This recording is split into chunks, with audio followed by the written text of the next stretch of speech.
Chalafa malo le soifo maua malo fo le tawachai malo fo ile langi mamai le nei va yaso le utatu pilo ile mchanga le nei va yaso e lo maya se fa popongo talo mena tupu I Samoa. I tatu tala jamua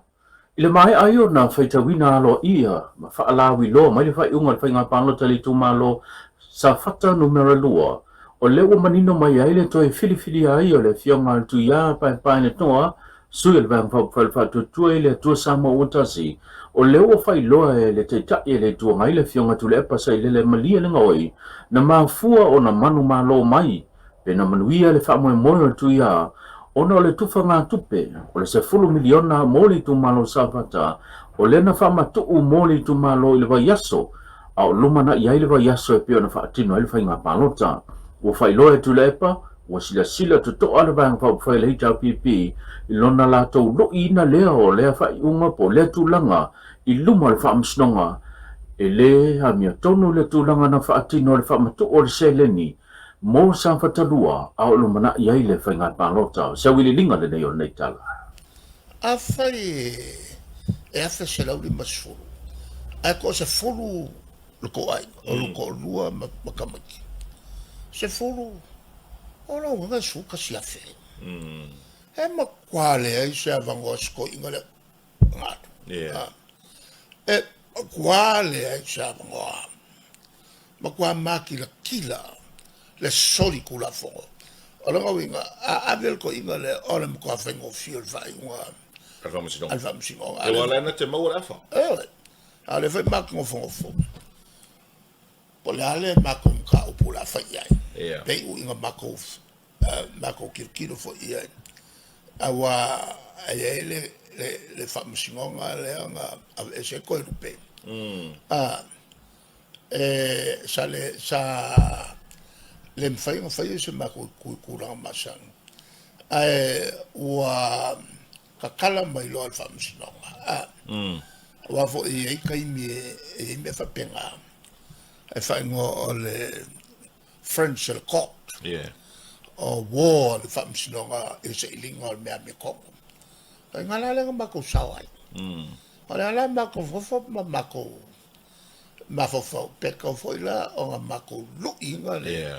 e nga kele el fa la fo so kula fo e kan yai le amanga ia o le tulafono al kulafongo le ai mau la lo fa msingo wa ona la mela ele ya lu se suyo le chapipi ona la mela yo on fa se fa ko singa e va ngas ko ingala le ko ingo walu lo so I fu o le fa ya onga ke le lo sao e lo ko ingo fo e lau lo ya mai la ele ko ingo e feo lolo anga ya pa ni masalo mo tup lo inga anga le ai rale e ale il ko ingo le ngai wa lo o fa fe ngai ko inga ma se for un milion o e ma quale ai ma sa vango ko inga e sawai o le facilita o lo inga o fia o ko e sa faka el ko sui wa o mai o sa mai o kupe mela el mako wa kafi ke le avango lu ia le fai o le Inisio tatu tala o le whanotanga watunu o le forum le ola usuia nei Geneva o se tasi leo tapen penanga masau niuninga mo se tasi o sau ninga alo ia o le whamana tuina o le ono suma le walu tau sanga o le whaaptonga o ila tau lo ngafa mamtulanga o mea tō tino ma le whaale anta mai o le whanotanga lo a fia inisia iaito mai whaapitoa o fisa si nia o tangata o lo iaito mai maa whaapitoa ai mai se o ila tau mai tu SS o le whaitulangi leo lo o whaamautu ai il tulanga o le mtaituina lea o tulanga o mea tō tino ma le whaale anta mai e malama I whaale anga nuu ma tulanga puna oa o whea ngainga mole ma le fausia lea o tō mai SS o lo awai le whanutanga le fionga I le Minister Business ala manuia maleipa le sunga ia Fata Ryan Schuster papele ofisa silo le mtanga luenga manisio le pulenga a toa I manisio lo fata setu I lea au malanga o lo ia le fa mo le mai ai ona fa tino le nei sa dinga ma wa ia tuai le fionga le minister ma le malanga o le atu e Geneva ma a ngai mai ai New Zealand e a sia ia lo ma fa nau o le atu no le o lo ia i nga venga fa vai temi fa mo le aso lu suma lu le aso lu suma tolu le fa mo e to ai to nu fe lo ia tu ma sia i tu langa e le ngato vai ngolo ia a pitanga mo ala mo fa na wala tulu o lo ia nga venga fa vai temi fa pele ya wa ia tu le e a sia tu langa nga venga lo nga lu ai le mai ai ona sia ma fa tino le asia singa o le atoe tali mai ai le fionga le minister ma le umalanga i Samo nei mai ua ripotia i lungo penga tafa ilangi le matanga luenga o le nei fai ngā malanga leo lo a fie le fionga le minister ma le pulenga o lo fa atupe uma e le malo ni usila inisi o tātou tala ua i lungo penga tafa ilangi le fa asea se tasi o lii e fa bea e le o iai se ngai ngoingo fa atino e le fionga le li pale mia le sunga la ule le mani tole o tea pola taibao fosi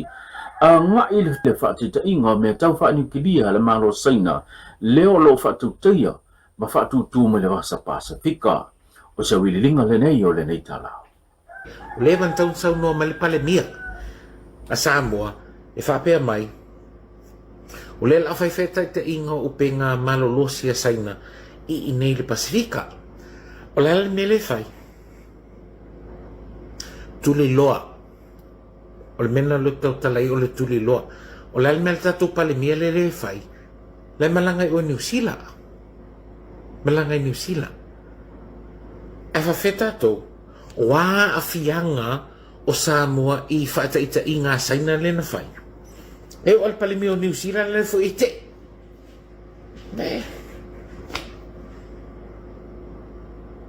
Amel tato pale mia le fai tato o le pale mia New Zealand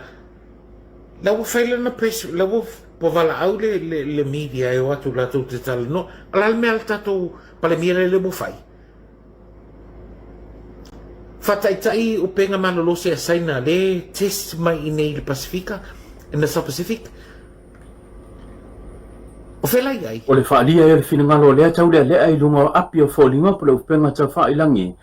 e le fa vai e pe ona yai manato ni si lunga o le Facebook ta ue nisi o lo manino lava le tulanga o le awaia tu leo Samoa e ta wala tu ilona teitai po le fionga le li palemia e tutu va tasi manisi o palemia po nisi fo teitai o atunu o le Pasifika e tu ina atu le latou leo e te ena ma te e atuai i le tulanga e pe ona whaia le malo saina o ana whatita inga mea tau whaanikilia i to tono le Pasifika o mahea foi ona tuina mai se pepo fa mtelanga mai le malo leolo ta uai e uina mafana fana le fainga pa anga le malo Samoa masaina pita yane e le talia e Samoa le ngai ngoinga saina e pe ona faia malato fatita inga i le vasa Pasifika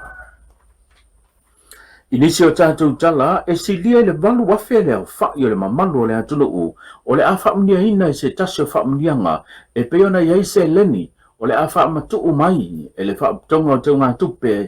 o le utos o fa ilo se pepo fa mtalanga o le fa mdianga e tusa maliva unity e tusa le male fa te si male fa pasene pe afa pasene ina le tulanga o fa mdianga le o le afa safua mai mo le mamalo le atunu te wina la tu seleni te nga tupe ale fa tonga le utos e sidia male to se fulu miliona le fa ai o le tupe le la fa haluina e tu sai ma le fa tupe no nei fa mnianga wa fa safua mai mo ilanto lo fa ngaina le o nanga ale fa tonga le utos